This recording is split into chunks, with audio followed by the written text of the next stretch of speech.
Kayaknya sampai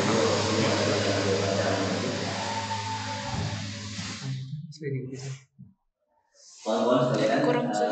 hari ini bersama Enggak. kita belajar sebelumnya saya mau mengenal dulu ya. Saya kemarin sudah mengenalin di acara di acara masa orientasi masa taruh santri madrasah. Kalian mungkin pernah lihat video pesan ya tanpa kopiasi. Saya ulang lagi, perkenalkan nama Ustaz Imam bin Ahmad, biasa dipanggil Pak Imad, boleh Ustaz Imad boleh. Jadi kalau di jalan ketemu jangan lupa ngapain. Ustaz rumahnya dekat juga juga jalan juga. Kalau jalan itu 5 menit sampai kurang. Di masih Ustaz kebetulan tahun yang lalu Ustaz diberi amanah bagaimana untuk mengajarkan kalian tentang usul pernah belajar dulu orang bisa menang dulu ya tadi serong kalau di kalian juga ada apa sih ada yang ada yang sih apalagi yang sering nggak pernah ya nemuin namanya pelajaran usul fikih. Paling kalian pernah belajar di SD atau di MI pelajarannya fikih aja ya. Nah hari ini di nomor 2 kalian masuk kalian akan bertemu dengan pelajaran. Maka hari ini kita perkenalan dulu saja. Tidak perlu masuk materi, tapi perkenalan secara utuh bahwa apa sih usul fikih itu, buat apa kita belajar usul fikih. Maka saya kasih dulu hari ini usul fikih pengertian dari itu pembahasan. Kita mau pengertian itu biar kita ngerti, biar kita tahu bahwa usul fikih itu buat apa sih. Jangankan kita belajar, jangan gini, kalian belajar matematika tapi nggak tahu matematika ini tujuannya buat apa? Oke. Jadi sebelum belajar apapun, saya minta kalian harus tahu dulu sebelum belajar apapun, kamu harus tahu dulu manfaat kita belajar itu untuk apa. Maka harus kita tahu pengertian dari setiap pelajaran yang kamu pelajari di khususnya di sanawiyah mandorul. Misalkan kamu belajar bahasa Indonesia buat apa? Kamu belajar bahasa Inggris tujuannya pengen apa? Kamu belajar matematika sekalipun, kamu belajar algoritma, kamu harus tahu fungsinya untuk apa. Jangan-jangan kamu belajar tapi nggak tahu fungsinya buat apa. Kamu belajar tentang pisau tapi nggak tahu fungsinya pisau bermanfaat nggak? Dikasih pisau kamu nggak tahu fungsinya buat apa ya? Bermanfaat nggak pisaunya? Di situ nggak tahu. Maka harus tahu cara kerja dan fungsi yang kamu pelajari. Itu saran dari Bapak. Sebelum belajar apa? Kamu harus tahu dulu. Oke. Apa itu usul fikih? Maka kita lihat pengertian. Sebelum masuk ke pengertian, ada sebuah ungkapan seorang ulama. Saya ambil dari kitab Jami'ul Bayan bahwa pohon itu tidak akan berdiri tanpa akar. Ada nggak pohon tanpa akar? Ada nggak pohon yang berdiri tanpa akar? Nggak ada. Atau nggak ada satupun rumah yang bisa berdiri tanpa fondasi. Betul ya?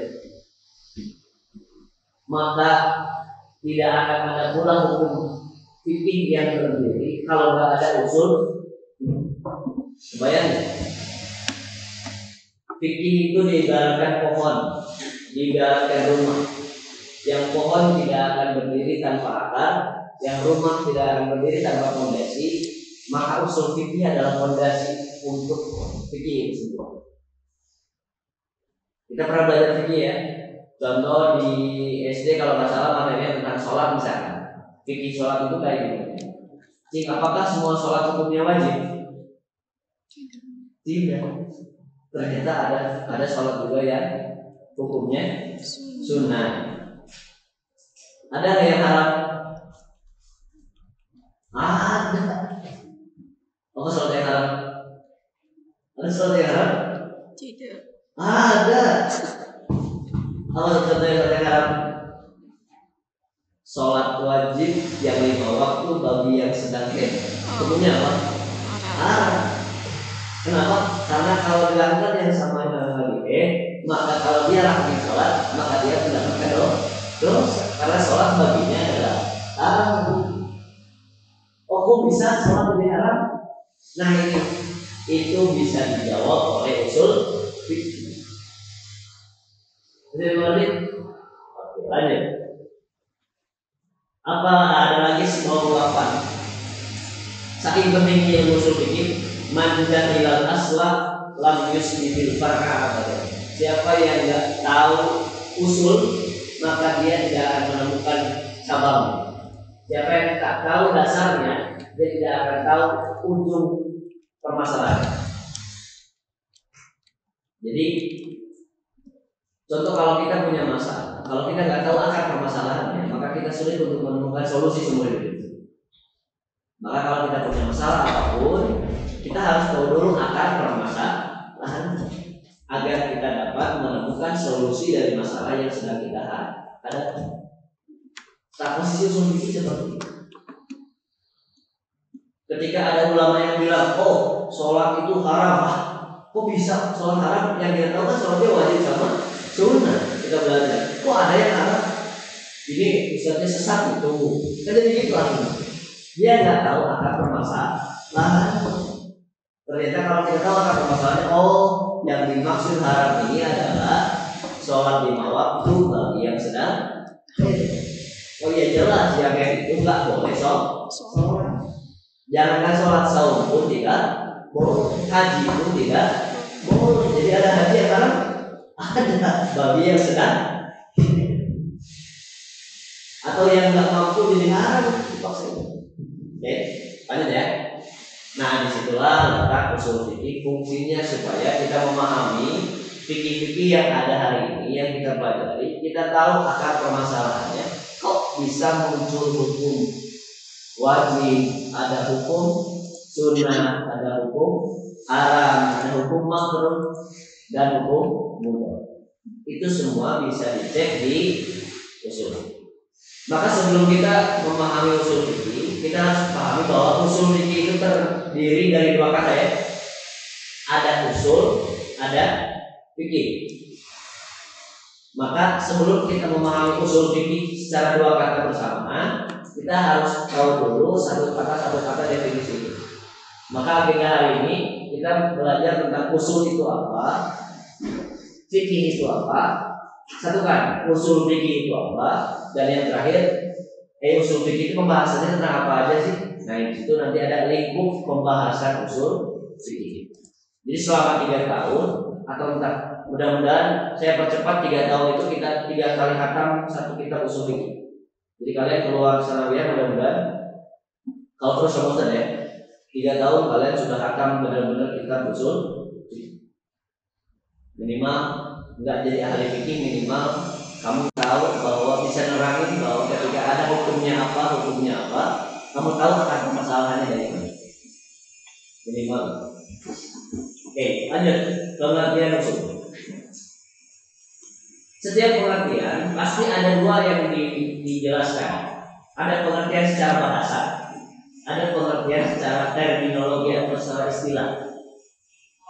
Ini khusus bahasa Arab namanya. Bahasa Arab itu biasanya ada secara bahasa artinya apa, arti letternya apa, ada arti yang digunakan oleh para ahli usul fikih. Jadi beda artinya ya. Tapi biasanya nggak terlalu jauh artinya. Oke. Apa itu usul? Nanti ini nggak usah. Saya nanti ini nanti di share di grup kelas ya, nanti di share juga. Jadi kalau mau tulis silakan lebih baik. Tapi nanti juga ada di PDF. Kalau sekarang hari ini nggak bisa tulis secara utuh, bisa nanti kalian di rumah tulis secara utuh ya. Jangan dikaitkan dulu sebelum kamu menulis. Karena harus paham dulu, sebelum nulis harus paham dulu. Secara bahasa, usul itu bentuknya plural. Plural itu banyak. Usul itu berarti kalau artinya asal berarti asal-asal. Bentuk satunya tunggalnya asal. Secara bahasa, asal itu adalah sesuatu yang dijadikan dasar bagi yang lain. Jadi kayak tadi fondasi itu dasar buat dibangun di atas dasar itu rumah. Akar itu ada supaya nanti batangnya ada, cabangnya ada, daunnya ada, buahnya ada, pohon itu ada. Nah, yang dijadikan dasar dalam segala hal itu disebut asal dalam bahasa Arab. Paham ya? Asal dalam bahasa Arab berarti itu yang dijadikan dasar. Contoh hukum di kita, apa dasarnya hukum kita? Di Indonesia hukum dasarnya apa? Undang-undang dasar. Nah, itu yang disebut asal. Karena dari undang-undang dasar muncul hukum-hukum parsial selanjutnya. Tapi tetap dasar memang undang-undang dasar 1945. Nah, itu disebut asal. Dari segi bahasa, bukan dari istilah ya. Dari segi bahasa. Tapi menurut istilah, terbaca nggak? Kelihatan? Nggak ya? Nanti lihat. Usul secara istilah artinya ada dua. Pertama dalil.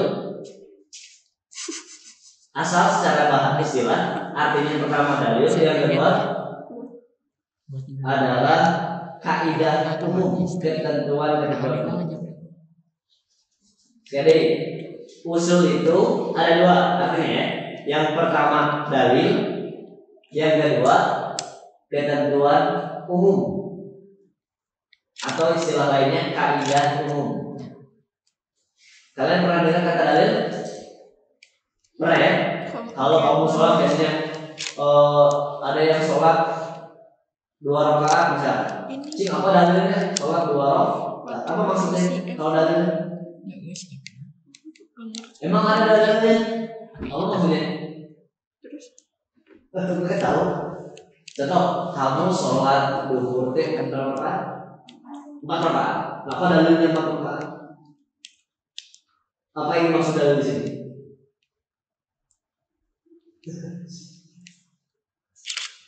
Biasanya dua ya, yang kita pahami dua biasanya. Dalil itu bentuknya adalah di Al-Qurannya, paham ya? Ayat Al-Qurannya ada enggak? Yang kedua adalah hadis Rasulullahnya ada enggak? Itu ya. Jadi dalil ini yang dimaksud adalah maka dasar dari segala dasar ya, dasar itu yang dimaksud adalah Al-Quran dan hadis. Paham jadi? Contoh, sholat 5 waktu hukumnya apa? Wajib. Apa dalilnya? Pernah dengar dalilnya apa? Pasti pernah dengar, tapi tidak nggak ya. Tapi kita harus dengar hari ini karena itu nanti ada kaitannya dengan usul. Contoh dalam ayat Al-Quran, aqimus sholat, dirikanlah sholat. Dirikanlah sholat. Atau ada hadis juga, shollu kama ra'aitumuni usolli, kata Rasulullah, sholatlah kalian sebagaimana aku sholat. Itu dalil wajibnya sholat. Nah, ini asalnya. Jadi Al-Qurannya ada, hadisnya ada, firman Allahnya ada, sabda Rasulullahnya ada. Ini disebut dalil. Paham sampai sini? Oke. Yang kedua adalah ketentuan umum. Kaidah umum. Contoh ini, hari bangke dimakan, isinya apa? Biar lebih cepat. Haram. Makan bangke boleh nggak? Enggak. Maka yang nggak boleh itu hukumnya haram. Ya. Bangke contohnya kayak gini. Contoh ada ayam di tengah jalan ketabrak, mati. Bangke bukan? Bangke. Oke. Atau misalkan dimatikan dengan cara yang tidak dibenarkan oleh syariat Islam. Ditembak, jeder, atau enggak dipanah misalkan. Dalam artian syariat Islamnya enggak ada. Maksudnya tidak diniatkan karena Allah menggunakan bismillah, maka dia disebut hukumnya apa? Haram. Ketentuan umumnya bahwa semua bangkai itu hukumnya haram untuk dimakan. Tapi kalau kondisi kayak gini, kalian jalan-jalan di gurun pasir, namanya gurun pasir itu jika laut, kamu nggak tahu arah di tengah gurun pasir itu, sehingga di tengah laut, kamu nggak tahu arah. Atau bayangkan kamu sedang di laut dan tengah-tengah laut, makanan di perahu sudah habis, yang ada cuma contoh di dalam itu ada bangkai doang. Kalau kamu nggak makan, kamu mati. Kira-kira apa yang mana? Menikmati makan bangkai? Menikmati. Daripada makan bangkai menikmati. Hebat kan? Tapi kan bahasanya, dari mana kalau nggak makan bangkai kita mati? Maka dalam syariat untuk menjaga supaya tidak meninggal, maka boleh memakan bangkai. Maka ayat Al-Quran famanitur roboeroba bimwala hadid. Barang siapa yang dalam kondisi darurat boleh makan bangkai. Padahal bangkai hukumnya apa? Tapi dalam kondisi darurat hukumnya jadi boleh. Ya, maka kebolehan memakan bangkai yang secara ketentuan umum nama semua bangkai itu paham belum? Nah, ketentuan umum itu maksudnya semua bangkai haram. Itu kan ketentuan umum ya. Pada dalil nama hurrimat alaikumul maidatu, diharamkan bagi kalian bangkai. Allah berfirman hurrimat alaikumul. Jadi itu dari ini. Usulnya ada berapa? Arti usul itu secara istilah ada berapa? Dua. Pertama, dalil. Dalil itu maksudnya apa? Al-Quran dan hadis, firman Allah dan sabda Rasulullah. Maka yang kedua ketentuan umum. Contoh ketentuan umum ini tadi apa? Semua bangkai hukumnya haram. Paham di sini? Kita lanjut. Pengertian fikih. Yang percepat, menurut bahasa fikih itu artinya paham. Jadi fakih itu aku paham. Artinya fakih itu aku paham. Atau doanya Rasulullah untuk Ibnu Abbas radhiyallahu anhu, ya Allah, buatlah dia fakih dalam agamanya dan buatlah dia paham dalam penafsiran Al-Quran. Nah, fakih di sini artinya adalah pahamkan dia dalam agama. Itu menurut bahasa etimologi. Secara terminologi, fikih menurut Abdul Wahab misalkan adalah kumpulan hukum-hukum syara mengenai perbuatan seseorang dari dalil-dalil yang terperinci. Fokus dulu ya. Fikih itu apa? Hukum-hukum syara. Pertanyaannya, hukum-hukum syaratnya apa?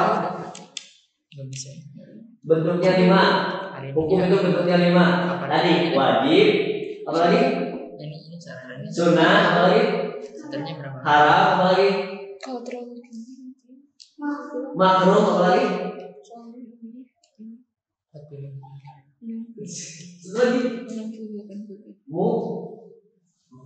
Mubah. Wajib, sunnah, haram, makruh, mubah. Kalau kamu menemukan sholat hukumnya wajib, sholat tahajud hukumnya sunnah, sholat sholat duha hukumnya sunnah, sholat sholat di WC hukumnya haram, begitu ya. Nah, kumpulan-kumpulan hukum syara itu disebut fikih. Paham ya? Jadi kalau kamu nemuin buku judulnya fikih sholat, berarti mau ajar hukum. Isinya dia tentang hukum. Tapi mengenai perbuatan, mengenai perbuatan. Apakah akidah termasuk perbuatan bukan? Iman termasuk perbuatan bukan? Akidah. Meyakini bahwa Allah itu satu, perbuatan bukan? Bukan, itu mah amalan hati. Bukan perbuatan. Nah ini yang berkaitan dengan perbuatan sholat, ya, apalagi sodako, perbuatan, apalagi jual beli, perbuatan ya, nikah, perbuatan ya. Nah terkait hukum-hukum terkait itu disebut fikih. Jadi ada hukumnya. Terakhir perbuatannya apa? Terakhir dalilnya apa? Tadi kalau kita temuin dalil apa dalil tadi? Dalilnya apa dalilnya? Dalilnya apa dalilnya? Minimal dua, Al-Quran dan hadis. Firman Allah atau sabda Rasulullah. Cing adalah firman Allahnya, cing adalah sabda Rasulullah. Jadi gitu ya. Buku fikih zakat udah kebayar fikih zakat berarti isi nanti tentang hukum-hukum tentang seputar zakat, terus dalilnya apa, perbuatannya seperti apa. Beda nggak uang yang dikeluarkan pas tanggal 1 Syawal sama uang yang dikeluarkan tanggal hari ini, sama nggak bentuknya? Jadi ada yang dikeluarin hari zakat yang dikeluarin tanggal 1 Syawal zakat apa namanya? Kalau selesai Ramadan kamu tanggal 1 Syawal. Zakat apa? Zakat fitrah. Kalau kamu ngeluarin uang hari ini sebelum zakat fitrah enggak? Beda lagi. Beda perbuatan maka hukumnya bakal berbeda. Zakat fitrah hukumnya apa? Wajib. Hah? Wajib. Kalau sekarang saya ngeluarin uang hukumnya apa? Sunnah. Oh ternyata berbeda perbuatan, berbeda hukum. Dalilnya sama enggak? Bedanya paham ini ya? Mudah-mudahan paham. Lanjut. Maka setelah kita paham usul apa, dalil dan ketentuan, fikih apa, seputar hukum-hukum, usul fikih apa? Pertanyaan selanjutnya. Maka usul fikih saya tidak ambil secara bahasa, nanti bahasa kan tadi ya, usul sama fikih. Ini langsung terminologi, langsung istilahnya. Ada usul fikih ngapain? Maka di sini contoh saya ambil satu saja, ilmu tentang kaidah-kaidah atau ketentuan-ketentuan umum yang dijadikan sarana untuk memperoleh hukum-hukum seputar perbuatan dari dalil-dalil. Sekali lagi ya, usul fikih ini ketentuan umum yang digunakan, sarana ini digunakan untuk mengambil hukum seputar perbuatan yang kita lakukan dari dalil. Nanti baca lagi ya. Tapi secara simpelnya kita lihat ke depan. 3 pokok yang menjadi penjelasan di pengertian tadi adalah berarti usul fikih itu belajar kaidah sebetulnya. Rumus, kalau istilah simpelnya, rumus bagaimana supaya dengan rumus itu kita mendapatkan hukum seputar perbuatan yang kita lakukan dalam Islam, ritual maksudnya, dari dalil-dalil yang terperinci. Ketiga ini. Jadi rumus yang bisa kita gunakan untuk mendapatkan hukum tadi ya, hukumnya ada berapa tadi? 5. Yang apa aja hukumnya? Wajib, sunnah, haram, makruh dan mubah. Oke, pakai rumus dari dalil. Contoh tadi dalil wajibnya sholat. Aqimus sholat, dirikanlah sholat. Emang ada kata wajib di situ? Nggak ada ya? Nah, jadi wajib. Perintah maksudnya? Oke, jawabannya udah tetap, tapi nahannya nggak bisa jawab. Maka secara dalil, aqimus sholat, dirikanlah sholat, itu tidak ada hukum di situ ya? Ada kata wajib nggak? Dirikanlah wajib, ada wajib? Nggak ada. Maka perlu rumus supaya keluar wajib di situ. Maka rumusnya, secara simpel ya, kaidahnya, rumusnya setiap perintah di dalam Al-Quran dan hadis itu hukumnya wajib. Sekali lagi, kalau ada kata perintah rumusnya, maka hasil hukumnya sama dengan wajib. Dirikanlah sholat. Ada kata perintah di sini? Ada mana? Dirikanlah. Karena dirikanlah adalah kata perintah, maka kata setelahnya sholat itu hukumnya menjadi paham? Jadi mana usulnya? Tadi rumusnya setiap perintah dalam Al-Quran ataupun hadis, firman Allah atau sabda Rasulullah, maka hukumnya pasti jadi wajib. Gampang ya? Gampang ya? Jadi jika diajar matematika 1 tambah 1 sama dengan 2. Kalau kamu mau menentukan luas persegi adalah luas sana. Kalau ada persegi nih, menentukan luas semua. Asli tadi Gusti kumaha? Hal kumaha? Kalau menentukan luas segitiga apa caranya? Astagfirullahaladzim, itu dah. Kalau kamu udah punya rumusnya, bisa nggak tahu jawabannya luasnya? Bisa.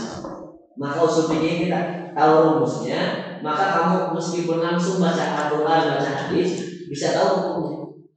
Tapi itu untuk yang expert, untuk yang sudah paham.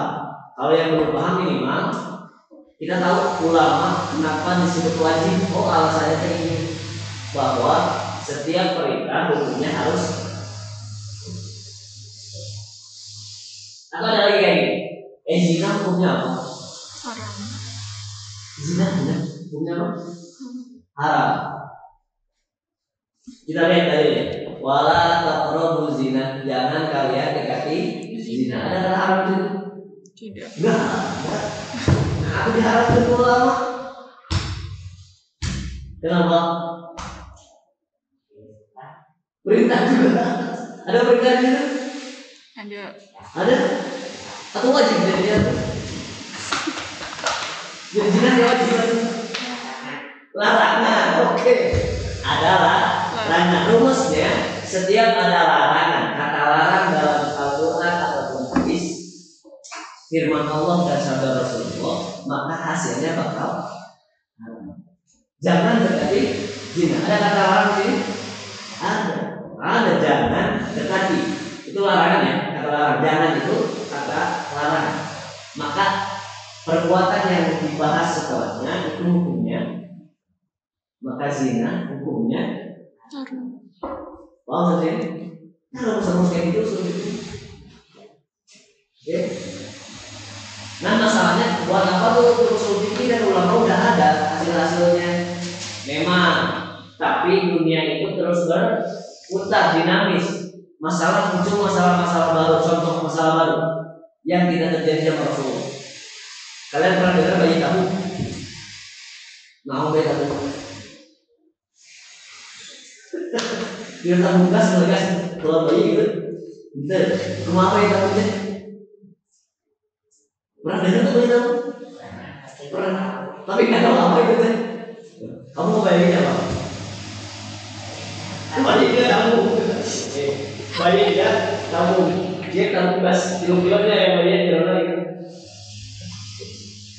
Bayi tabung itu apa? Setahu saya, bisa. Nanti kalau salah nanti dibalik soalnya. Yang tahu perempuan. Bayi tabung ini kan proses penciptaan bayi itu, penciptaan manusia itu kan kita tahu ya. Kita lahir itu dari siapa? Kita lahir dari siapa? Dari ibu. Di dalam organ tubuh ibu itu ada apa namanya? Ya kita cicing di mana? Apa?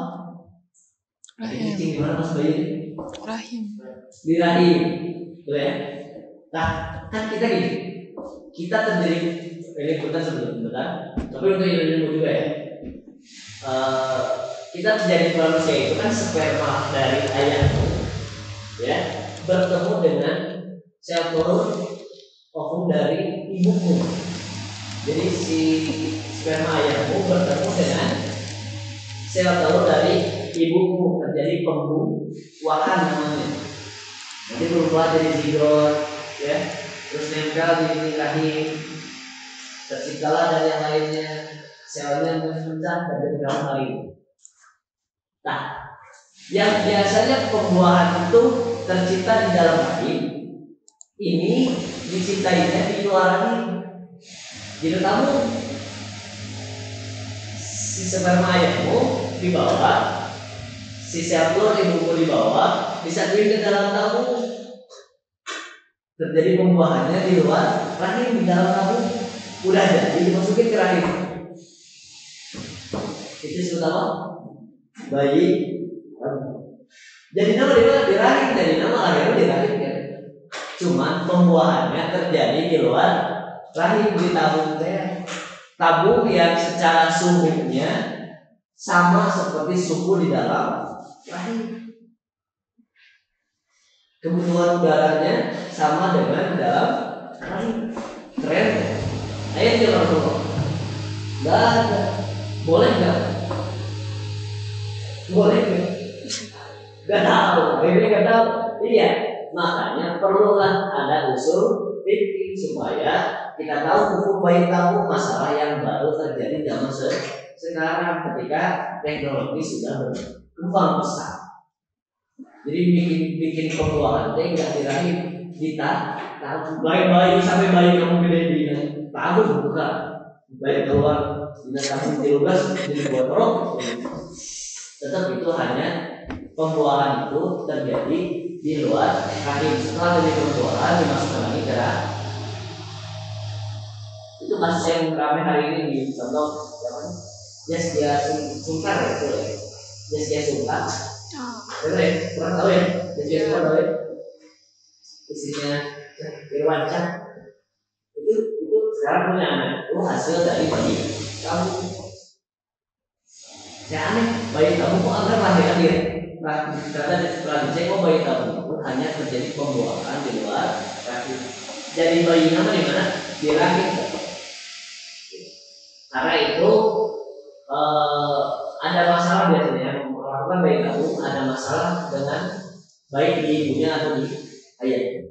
Kebanyakan kasusnya ada di ibunya, rahimnya lemah. Kalau sedang pembuahan dengan rahim suka keguguran gitu ya. Kan jadi lemah, maka pembuahannya terjadi di luar rahim terus balik ke rahim. Jadi kenapa kita masih belajar fikih? Pertama tadi ya, kita memahami hasil ijtihad para ulama. Yang kedua, atau ulama sudah expert, mah kita bisa mengetahui hukum-hukum yang terjadi. Karena kasus hari ini udah 20 tahun ke depan kalian sudah dewasa, mungkin banyak lagi kasus-kasus yang baru. Ya, baiklah. Itu berkaitan betul. Terakhir, penutup hari ini mudah-mudahan paham ya dari awal sampai akhir. Penutup hari ini isi usul fikih itu apa aja sih yang kita belajar usul fikih? Sebenarnya sedikit secara pembahasan umumnya, cuman beresnya dua oke, beres ya. Yang pertama tentang dalil tadi deh. Yang kedua tentang hukum syarat. Yang tadi dia wajib, sunnah, haram, makruh dan maka saya waktu ini 1 tahun 1 buku selesai kayak karena pembahasannya cuma 2. Bisa ya 1 tahun selesai? Siap? Tapi masalahnya 2 pembahasan ini beranak pinak. Masalah 2 pembahasan ini beranak pinak. 1 dalil syarat aja, dalil syarat itu semua totalnya ada 11 gitu. Ada 11 dalil. 4 dalil disepakati oleh ulama, yaitu Al-Quran, firman Allah, hadis sabda Rasulullah, ijma kesepakatan ulama setelah wafatnya Rasulullah. Yang keempat kias analogi. Itu yang disepakati jadi dalil.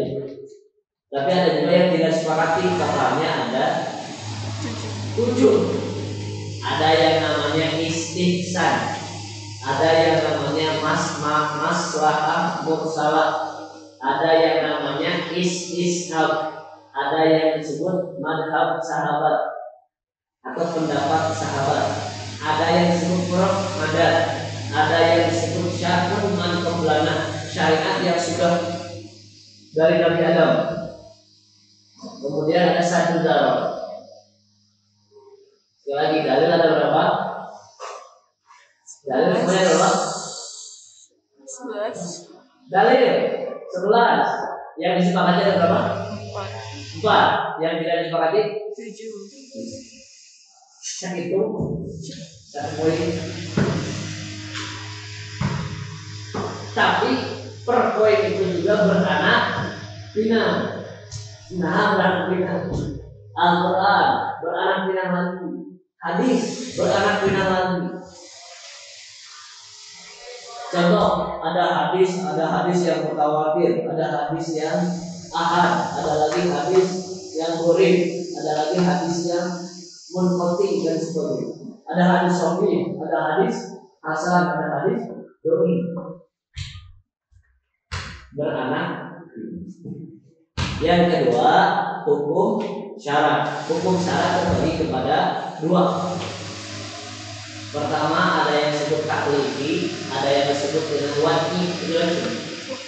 Cuma masalahnya yang taklifi itu cuma 5 bentuknya. Wajib, sunnah, dan sampai tadi. Yang wajib ada yang namanya syarat, ada yang namanya sebab. Kita belajar namanya sah, batal, mani, azimah, dan rukhsah. Contoh ya, kamu sholat, ya, adalah syarat sholat. Ada. Syarat sholat apa? Kamu mau sholat syaratnya apa? Pernah belajar? Sholat syaratnya apa? Apa? Oh enggak, tahu nanti jawab. Kalau sholatnya syaratnya apa? Kalau kamu sholat supaya ada syarat-syaratnya, kamu daftar ke ada syaratnya?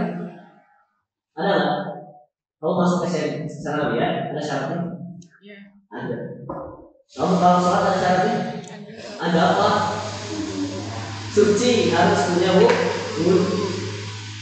Oh, berarti wudhu itu syarat sholat. Apa lagi? Ada? Syarat sholat apa lagi? Selain wudhu? Cik, kamu boleh sholat duhur jam 10 pagi?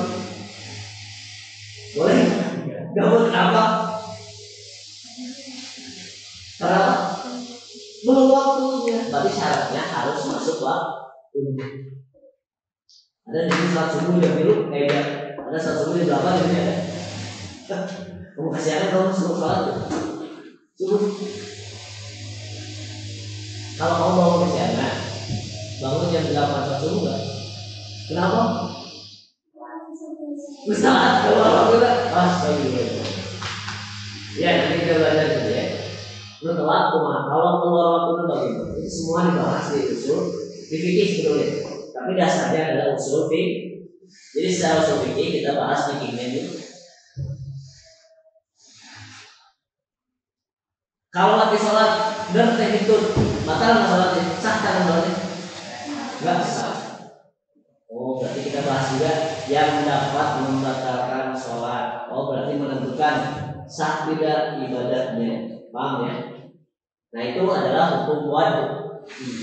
Maka kita belajar hukum wajib, tahu sholat hukumnya apa dan hukum taklifinya, tahu bagaimana syarat sholatnya, tahu bagaimana mani sholatnya. Kayak tadi, boleh kan yang sholat? Enggak.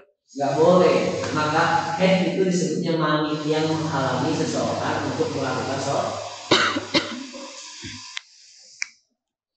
Saat itu, begitulah hari ini, mudah-mudahan bisa dipahami. Waktu sudah habis, dulu. Dan sampai dari sini ada yang ditanyakan?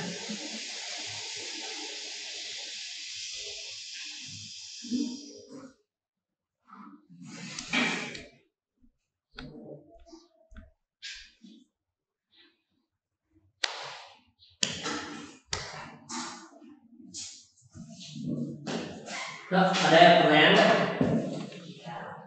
Ada? Nggak ada? Oh, nggak ada. Nggak paham semuanya ya. Karena ada masih waktu 2 menit, saya dari awal sekali lagi ya. Dalil itu apa?